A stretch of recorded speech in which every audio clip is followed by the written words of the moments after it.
I truly believe that the reason most people don't get consulting offers is not because they gave a poor case recommendation or struggled to calculate a company's market share, but it's simply their communication that's holding them back. However, don't worry, because in today's video, I'll be sharing some key communication techniques and how to apply them in your case interviews to really impress your interviewer. Hi, my name's Henry. I'm an incoming BCG consultant and founder of the Consulting Axis, where we help you align your future in consulting. So if that sounds good, then consider subscribing.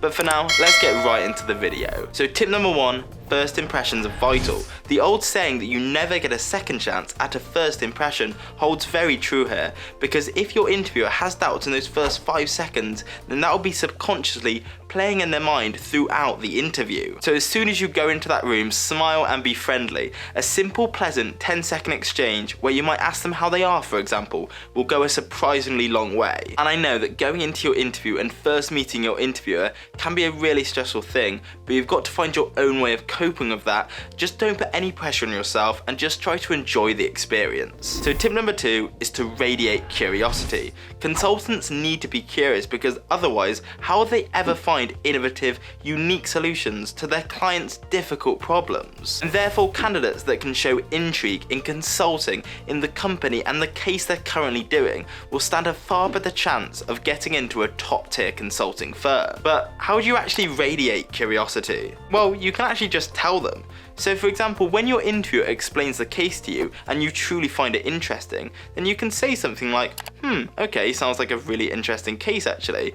Obviously don't overdo this, because then it won't seem very genuine, but if something really piques your curiosity, then let them know. Also, the Q&A at the end of your interview is a great place to show intrigue, because you can ask them all the burning questions you have about the consulting industry, the work of a consultant, or even their company specifically. So tip number 3 is staying positive. I'm not going to sit here and say case interviews are easy, because they're not.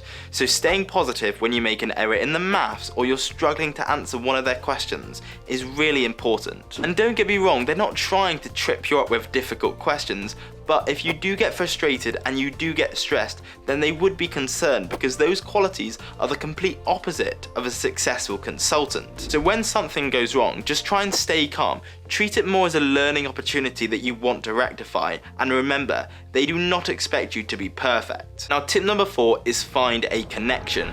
Humans will innately form better relationships with people that share common ground with them, and therefore if you can find some sort of commonality between you and your interviewer, then it's a real plus. And this can be as simple as that they went to the same university as you, or maybe they mention a sport that you also enjoy playing and watching. So if you spot some sort of common ground, then talk about it, ask them questions about it.